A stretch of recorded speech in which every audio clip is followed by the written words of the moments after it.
Welcome to my channel learn and fun with Neha. I hope you all are doing great. See आज की video का हमारा topic है registered office of the company. आज की इस वीडियो में हम लोग बेसिक प्रोविजंस डिस्कस करेंगे related to registered office of the company. See registered office का डेफिनेशन सेक्शन 2 में लाइक जो सेक्शन है सेक्शन 2 डेफिनेशन का है उसमें स्पेसिफिकली कही दिया है क्या? नहीं, but for your understanding registered office is the place जहाँ पर कंपनी का सारा रिकॉर्ड मेंटेन होता है, जहाँ से कंपनी का सारा ऑफिशियल कम्युनिकेशन होता है, जहाँ पर ऑफिशियल कम्युनिकेशन रिसीव होता है, जहाँ से कम्युनिकेशन होता है। उसके बाद में back office you can say और मेन ऑफिस आप बोल सकते हो आपके अंडरस्टैंडिंग के लिए। सो ये जो रजिस्टर्ड ऑफिस रिलेटेड प्रोविजंस है वो आज हम इस वीडियो में डिस्कस करेंगे। हर कंपनी को रजिस्टर्ड ऑफिस होना मैंडेटरी है। Is this A one time requirement? नहीं, थ्रू आउट जब तक कंपनी का एग्जिस्टेंस है company must have the registered office. इसका हम लोग को एक रेफरेंस एक जगह पर आया था। कहाँ पर आया था? Memorandum of association. लेकिन वहां पर जो है वहां पर क्लॉज था रजिस्टर्ड ऑफिस क्लॉज, उसमें हम लोग क्या मेंशन करते थे? The name of the state in which the registered office of the company is situated. और आज हम लोग जो बेसिक प्रोविजन डिस्कस करने वाले that is related to postal address of the registered office that we have to intimate to the ROC either at the time of incorporation और after the incorporation। तो उसकी क्या प्रोसेस है, उसका क्या procedure है, उसका क्या टाइम लिमिट है, ये सब हम आज की वीडियो में डिस्कस करते हैं। तो आइए चलिए देख। So registered office of the company कहाँ डिफाइन किया है? सेक्शन 12 ऑफ कंपनीज एक्ट 2013 के अंदर क्या बोलता है section 12? A company shall within इन 30 days of its incorporation and all times thereafter have a registered office. Incorporation के कितने दिन के अंदर चाहिए? 30 दिन के अंदर चाहिए। और उसके बाद में जब तक कंपनी का एग्जिस्टेंस है तब तक के कंपनी के पास क्या होना चाहिए? Have a registered office which is capable of receiving and acknowledging all communications and notices as may be address to it. ये रजिस्टर्ड ऑफिस का एड्रेस क्या होगा? ऑफिशियल कम्युनिकेशन का एड्रेस होगा फॉर द कंपनी। सी आप incorporation के time पे if the company is having the registered office तो इनकॉर्पोरेशन के टाइम पर ही आप क्या कर सकते हो? आरएससी को इंटीमेट कर सकते हो अबाउट द रजिस्टर्ड ऑफिस। अगर इनकॉर्पोरेशन के टाइम पे company is not having the registered office तो उसके लिए क्या प्रोविजन दिया है कि 30 दिन के अंदर इनकॉर्पोरेशन होने के बाद the company shall have the registered office. और वो क्या होना चाहिए? बाद में through out the life time of the company registered office होना चाहिए। अब आपको लगेगा कि फॉर एग्जाम्पल कंपनी का रजिस्टर्ड ऑफिस XYZ ये प्लेस पे था तो क्या जब तक कंपनी का एग्जिस्टेंस है तब तक वही प्लेस पे होना चाहिए? It is not necessary. Company इसके बाद में कभी भी अपना रजिस्टर्ड ऑफिस का एड्रेस क्या कर सकती है? चेंज कर सकती है। With in the same city भी चेंज कर सकती है, सेम लोकेलिटी भी चेंज कर सकती है, डिफरेंट सिटी में भी जा सकती है, डिफरेंट स्टेट में भी जा सकती है। ठीक है, but again company has to follow the procedure if it wants to change anything, right? हमको प्रोसीजर फॉलो करना है और उसका कंप्लायंस करके हम लोग कंपनी का क्या कर सकते हैं? रजिस्टर्ड ऑफिस का एड्रेस भी हम चेंज कर सकते हैं। द थिंग इज दैट कि through out the time company का क्या होना चाहिए? रजिस्टर्ड ऑफिस होना चाहिए। ठीक है, the company shall furnish to registrar means register of companies verification of its registered office within a period of 30 days of its incorporation in such manner as may prescribe। सी मैंने जैसे आपको बताया कि अगर इनकॉर्पोरेशन के बाद में 30 दिन के अंदर होना चाहिए। Now you have to intimate that to the company की कंपनी ने 30 दिन के अंदर क्या हो गया? कंपनी के पास में रजिस्टर्ड ऑफिस कंपनी का हो चुका है, मतलब आपने फिक्स कर लिया कि कंपनी का रजिस्टर्ड ऑफिस होने वाला है तो उसको क्या करना है? उसको आपको फाइलिंग करना है। तो एज मे प्रिस्क्राइब किस मैनर में आप करेंगे आइए पहले हम वो देखते हैं। ठीक है, तो ये कहाँ पर दिया है? As may prescribe rule 25 of companies incorporation rules में दिया है कि किस तरीके से कंपनी इंटीमेट करेंगी to the ROC about the verification of its registered office.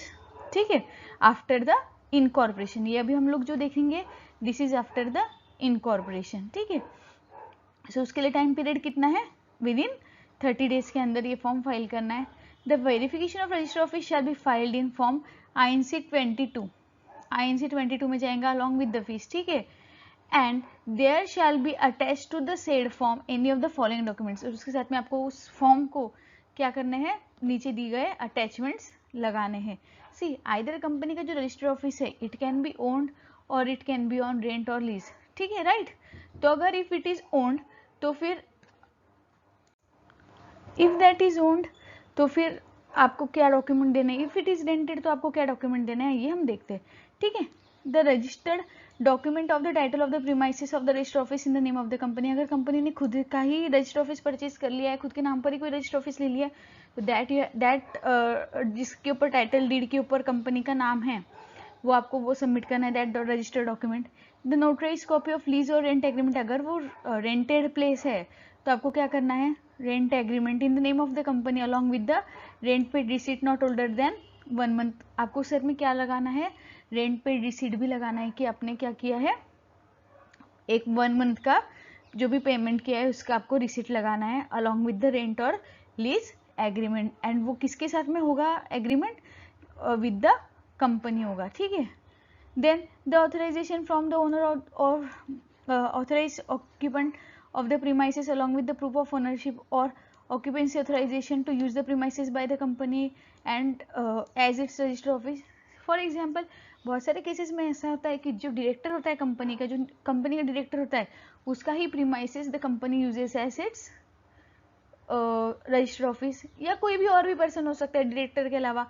तो जो भी उसका ओनर है, if that person is giving you the authority कि आप इसको आपके रजिस्टर ऑफिस बोल करके यूज कर सकते हो इस प्रीमाइसेस को, तो उस केस में आपको क्या लगेगा, आपको ऑथराइजेशन लेटर लगेगा फ्रॉम दैट ओनर कि that company can use this address as its register office of the company, कि ये लोकेशन को, ये प्रीमाइसेस को कंपनी का रजिस्टर ऑफिस बोलकर वो ये कर सकते हैं। और प्लस जो ओनर होगा उसका occupancy authorization, proof of ownership भी अपने को क्या करना पड़ेगा, सबमिट करना पड़ेगा। तो प्रूफ ऑफ ओनरशिप क्या हो सकता है, टेलीफोन बिल हो सकता है, गैस बिल, इलेक्ट्रिसिटी बिल, है ना, जो उसके नाम पर होगा, that you have to submit.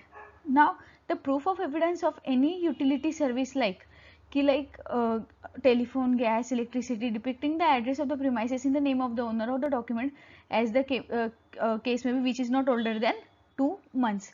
और आपको क्या करना है, यूटिलिटी सर्विसेज का, इसका बेसिक इंटेंशन क्या है यूटिलिटी सर्विसेज का, कि वो जगह बहुत टाइम से आइडल नहीं पड़ी है, बस वो जगह खाली पड़ी नहीं है, वहाँ पर कोई भी यूटिलिटी नहीं है, लाइक इलेक्ट्रिसिटी कनेक्शन नहीं है, गैस कनेक्शन नहीं है, टेलीफोन कनेक्शन नहीं है, बस ऐसे ही वो एक रॉ जगह है, आपने बस वो आपको देना था एड्रेस इसलिए आपने दे दिया, तो दैट इज नॉट अलाउड। आपको जो भी एक्टिव प्लेस है तो उसका प्रूफ ऑफ एविडेंस आपको देना पड़ेगा कि if you are paying the electricity bill it means that place is active, वो जगह।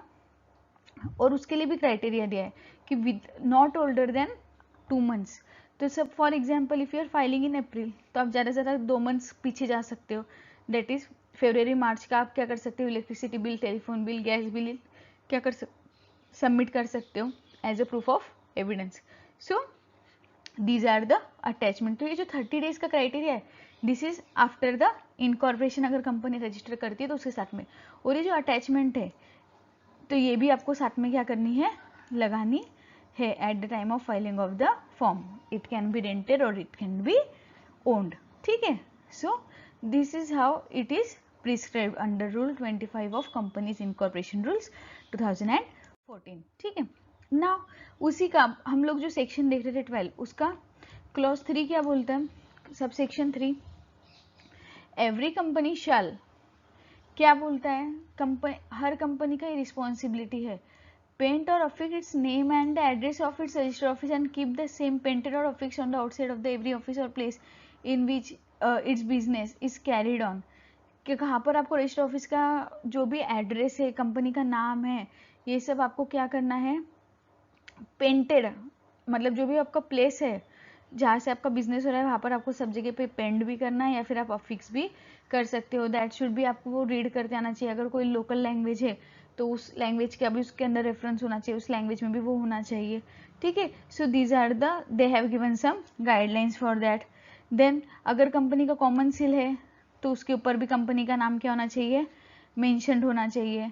देन कंपनी का जितना भी कम्युनिकेशन होगा लाइक उसका नेम, एड्रेस, रजिस्टर ऑफिस का, ये सब का आइडेंटिटी, सीन नंबर, ये along with the telephone number, email ID, fax number जो भी है, अगर वेबसाइट है तो उसका भी, ये सब आपको क्या करना है, printed in all its business letters, bill heads, letter papers and in all its notices and other official publication. जो भी कम्युनिकेशन के लिए यूज होगा उस सब के ऊपर आपको क्या करना है, उसका नाम, एड्रेस, रजिस्टर ऑफिस का address, CIN number, telephone number, fax number, email ID, ये सब क्या करना है, आपको मेंशन करना है कंपल्सरीली। रिजोल्यूशंस के ऊपर, बोर्ड रिजोल्यूशन अगर आप फाइल कर रहे हो, कुछ कोई भी नोटिस आप दे रहे हो, लेटर हेड सारे कंपनी के जो भी होंगे, बिल हेड्स, जो भी कम्युनिकेशन होता है कंपनी के थ्रू, तो वो हर डॉक्यूमेंट के ऊपर आपको क्या करना है, आपको अपना ये मतलब ये सब प्रिंट करवाना है. Then have its name printed on hundis, promissory notes और bill of exchange and such other documents as may be prescribe. अगर कंपनी का कुछ हुंडी, प्रोमिसरी नोट्स है, बिल ऑफ एक्सचेंज है, तो उसके ऊपर भी उसका कंपनी का क्या करना है, नाम मेंशन करना है. सी नेक्स्ट क्या बोलता है उसके अंदर कि कंपनी ने अगर 2 साल में, लास्ट 2 ईयर में कंपनी का नाम चेंज किया है, तो कंपनी को अपना जो न्यू नेम है वो भी मेंशन करना है, और उसके नीचे जो भी ओल्ड नेम था 2 ईयर्स तक के मेंशन करना है. तो आप वो कैसे मेंशन करोगे, सब फॉर एग्जांपल पहले उसका नाम एबीसी प्राइवेट लिमिटेड था, बाद में उसका नाम एक्सवाइजर प्राइवेट लिमिटेड था, तो आपको ऊपर एबीसी प्राइवेट, अभी एक्सवाइजर प्राइवेट लिमिटेड नाम है, तो उसका आप ऊपर एक्सवाइजर प्राइवेट लिमिटेड नाम लिखोगे, एंड नीचे ब्रैकेट में क्या लिखोगे, formerly known as ABC private limited. तो you have to mention the name for the 2 years in case of change in the name of the company. और अगर कंपनी 1% कंपनी है, तो उसको ऑब्वियसली उसके ब्रैकेट में क्या देना है, ओपीसी ऐड करना है कि लाइक ये जो कंपनी है, दिस कंपनी इज ओपीसी. हम लोगों ने ओपीसी के प्रोविजन डिस्कस करते हुए भी देखा था कि ओपीसी के नाम के अंदर क्या होना चाहिए, ओपीसी मेंशन्ड होना चाहिए at the end of its name. So these are the basic provisions related to registered office of the company. और इसका इतना इंपॉर्टेंस है कि जहाँ जहाँ पर भी कंपनी का कम्युनिकेशन होगा, जहाँ जहाँ कंपनी की लोकेशन होगी, ये हर जगह पे क्या होगा, मेंशन्ड होगा. So this is all the basic provisions. अभी हम लोगों ने देखा कि कंपनी का रजिस्टर ऑफिस का एड्रेस का हम लोगों ने बेसिक प्रोविजन देखा. अगर आप कंपनी को रजिस्टर ऑफिस का एड्रेस चेंज करना है, तो उसके लिए क्या प्रोसेस है, that we will see in the next video.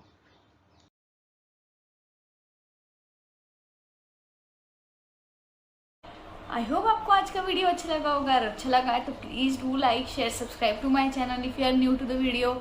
अगर आप मेरा ऑलरेडी सब्सक्राइबर्स से, तो thank you for subscribing, and yes do refer to your friends जिसको ये वीडियो आपको लगता है यूजफुल लगेगी. Thank you for watching. फिर मिलेंगे नेक्स्ट वीडियो में. बाय.